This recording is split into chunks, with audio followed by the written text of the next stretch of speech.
With Dev channel में आपका स्वागत है। हमने पिछली वीडियो में जो होम रूल आंदोलन वगैरह पढ़ाए हैं इसके बारे में हमने चर्चा किया था।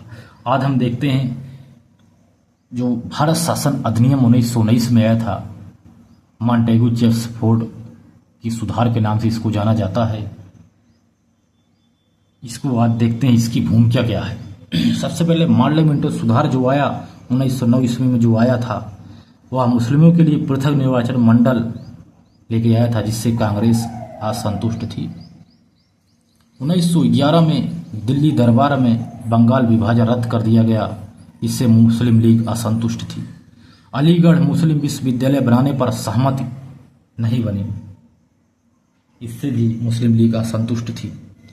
1911 में इटली तुर्की युद्ध में ब्रिटेन की भूमिका लेकर मुस्लिम लीग असंतुष्ट थी। 1913 में बाल्कन युद्ध से भी मुसलमान असंतुष्ट हो गए। 1913 में मुस्लिम लीग ने भी स्वशासन को मुद्दा बनाया था, तो कहीं ना कहीं इसकी भूमिका पड़ती चली गई। 1914 में पहला विश्व युद्ध से उपजी परिस्थितियों से भी लोग नाराज हो गए थे। 1916 में होम रूल आंदोलन हुए थे। 20 अगस्त 1917 में मॉन्टेग्यू घोषणा की गई था, जिसे अगस्त घोषणा कहा गया। महात्मा गांधी द्वारा सत्याग्रह प्रारंभ किया गया था 1917 में। मॉन्टेग्यू घोषणा में जो 20 अगस्त 1917 को हुआ था, इसे अगस्त घोषणा कहते हैं। भारतीय प्रशासन में भारतीयों का प्रतिनिधित्व बढ़ाया जाएगा, ऐसी घोषणा में कहा गया। एक उत्तरदायी सरकार की स्थापना किया जाएगा। क्रमिक रूप से भारत को स्वशासन दिया जाएगा, ऐसा इस घोषणा में कहा गया। उचित समय आने पर सरकार से निर्णय लेकर ही कोई विधि नियम कानून बनाया जाएगा। और 1918 में मॉन्टेग्यू और चेम्सफोर्ड ने मिलकर के एक योजना तैयार की, जो इसकी रिपोर्ट 1919 में आई, या 1919 में एक भारत शासन अधिनियम लाया गया। इसे मॉन्टेग्यू चेम्सफोर्ड सुधार कहते हैं, जो 1921 में लागू हुआ था। अब मॉन्टेग्यू चेम्सफोर्ड सुधार के बारे में देखते हैं। गृह सरकार में होम रूल में परिवर्तन हुआ और भारत सचिव में परिवर्तन हुआ। केंद्र की कार्यकारिणी में भी परिवर्तन किया गया। केंद्र की विधायी परिषद में परिवर्तन किया गया। प्रांत परिषदों में परिवर्तन किया गया। प्रांतीय सरकार बनी और सांप्रदायिक निर्वाचन मंडल बढ़ाया गया। केंद्रीय लोकसभा आयोग की समीक्षा की गई, आदि समीक्षा भी की गई। ऐसा मॉन्टेग्यू चेम्सफोर्ड में सुधार लाया गया।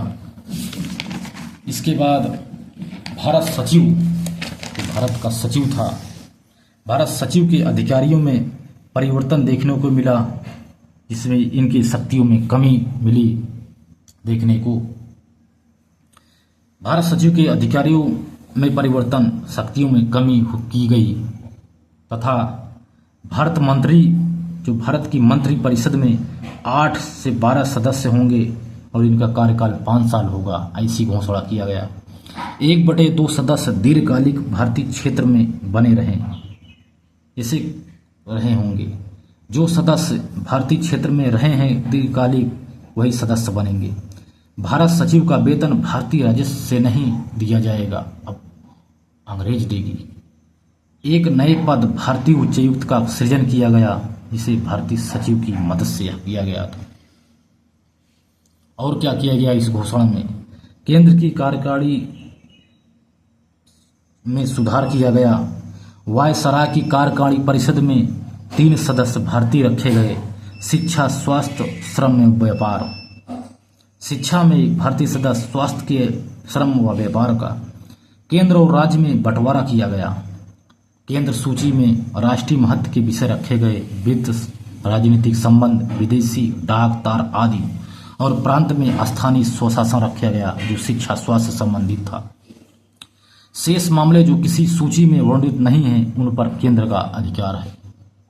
ऐसी सुधार लाया गया इसमें। अब केंद्र में परिवर्तन क्या देखने को मिलता है? केंद्र की विधायिका में परिवर्तन हुआ। प्रथम बार केंद्र में द्विसदनात्मक व्यवस्था किया गया। 2 सदन बनाए गए, उच्च सदन, निम्न सदन। उच्च सदन राज्य परिषद और निम्न सदन केंद्रीय विधानसभा। केंद्रीय विधानसभा देखते हैं क्या थी। 143 सदस्य रखे गए, इसमें 40 मनोनीत किए गए, 14 अशासकीय और 26 शासकीय। 40 मनोनीत रखे गए और 103 निर्वाचित सदस्य। निर्वाचित सदस्यों में 15 समान निर्वाचन होगा, 51 सदस्यों का समान निर्वाचन होगा। 30 सदस्य मुसलमान मंडल से लिए गए, 2 सिख से, 20 विशेष निर्वाचन से, जैसे नव यूरोपीय, 7 जमींदार और 2 वाणिज्य। इसके बाद 4 वाणिज्य से लिए गए थे। राज्य परिषद में कहा गया 60 सदस्य होंगे, 26 मनोनीत, 34 निर्वाचित।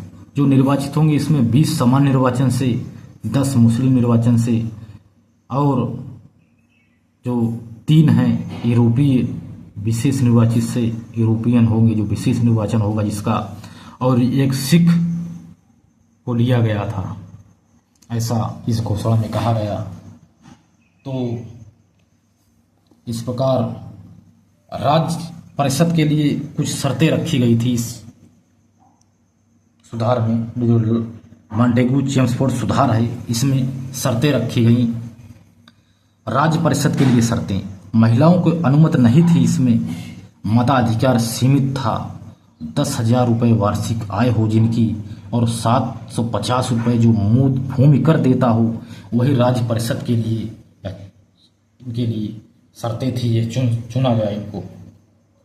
1920 जनसंख्या में 24 करोड़ लगभग था इस समय। 1920 में जनसंख्या लगभग 24 करोड़ थी। तो 17,263 लोग मताधिकार इससे प्राप्त कर सके थे, क्योंकि मताधिकार वही लोग करेंगे जिसके पास वार्षिक आय 10,000 हो और वार्षिक भूमिकर 750 रुपये जो देता हो। तो लगभग 1920 में 24 करोड़ लोग थे, तो 17,263 लोग मताधिकार प्राप्त कर चुके थे जो इसके योग्य थे। प्रत्याशी को विधानमंडल का अनुभव या विश्वविद्यालय का सीनेट रहा हो तो भी वह मताधिकार कर सकता है। राज्य परिषद के प्रधान की नियुक्ति गवर्नर जनरल करता था। अब केंद्रीय विधानसभा के लिए शर्तें क्या रखी गई। महिलाओं को मताधिकार दिया गया था प्रथम बार, और वो मताधिकार सीमित था। 15 रुपये मासिक जो किराया या 15 रुपये वार्षिक नगर पालिका जो कर देता वो भी मत दे सकता है।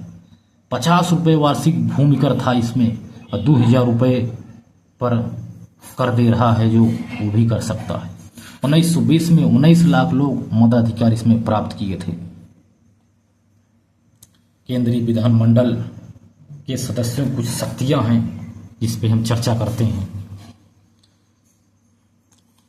केंद्रीय विधानमंडल की शक्तियां पूरे भारत के लिए विधि का निर्माण करेगी, कानून में संशोधन करना या रद्द करना इनके पास शक्ति दिया गया। विधेयक को पारित करने के लिए दोनों सदस्यों का बहुमत होना बहुत जरूरी है। इसके बाद गवर्नर जनरल की सहमति भी आवश्यक है। गवर्नर जनरल के पास वीटो पावर थी, इस पे सहमति देता है कि नहीं, इसकी इच्छा है। प्रश्न में कहा गया कि पूरक प्रश्न, स्थगन प्रस्ताव, सरकार के विरोध में प्रस्ताव एवं बजट के 20% भाग पर मत देने का अधिकार ही इनको मिला। ब्रिटेन की संसद से पारित कानून को ये संशोधित, स्थगित या रद्द नहीं कर सकते थे और उनके विरोध में कानून नहीं बना सकते थे, ऐसा भी इसमें था। कुछ प्रस्ताव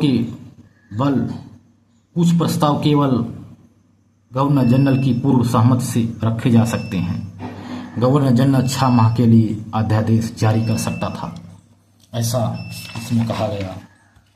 इसके बाद प्रांतों में भी कुछ परिवर्तन देखने को मिलता है दोस्तों। प्रांतों में परिवर्तन, 2 शासन स्थापित किया गया प्रांतों में। गवर्नर मनोनीत परिषद सदस्य आरक्षित विषय पर, जिस पर उत्तरदायी नहीं है, किसी का उत्तरदायी नहीं है। गवर्नर प्लस चुने हुए सदस्य मंत्री हस्तांतरित विषय है, इस तरह यह उत्तरदायी है। द्वैध शासन है, एक उत्तरदायी नहीं है। पहला जो है गवर्नर जनरल और मनोनीत परिषद सदस्य हैं, जो यह एक आरक्षित विषय है। हस्तांतरित विषय का पर उत्तरदायी होगा। विषय में कहा गया आरक्षित विषय में राजस्व, आय, पुलिस आदि राजस्व जो हैं आरक्षित विषय में रहेंगे, और हस्तांतरित विषय में स्थानीय प्रशासन, शिक्षा, स्वास्थ्य आदि। लियोनिल कार्टिज की पुस्तक एक दायर की है, इसमें द्वैध शासन का विचार इसमें आया है, बहुत अच्छे से इसको समझाया गया है। तो भारत शासन अधिनियम 1919 देख लेते हैं। इसमें सांप्रदायिक निर्वाचनों को बढ़ावा दिया गया। सिखों, यूरोपियन, ईसाई, एंग्लो इंडियन को केंद्रीय लोक सेवा आयोग को 1926 में स्थापित किया गया। 10 वर्ष बाद 1929 में एक जांच आयोग गठित किया जाएगा, और जो कि इस अधिनियम के प्रावधानों की जांच करेगा, ऐसा कहा गया। लेकिन 2 वर्ष पूर्व ही 1927 में साइमन कमीशन का गठन किया गया था, इसमें कोई भारतीय नहीं था, इसलिए इसका भारी विरोध हुआ था। इस प्रकार दोस्तों हमने देखा, इसके बारे में हमने जो मॉन्टेगू चेम्सफोर्ड सुधार है, इसके बारे में हमने चर्चा किया दोस्तों। तो मिलते हैं और बेहतरीन क्लास में, तब तक के लिए धन्यवाद।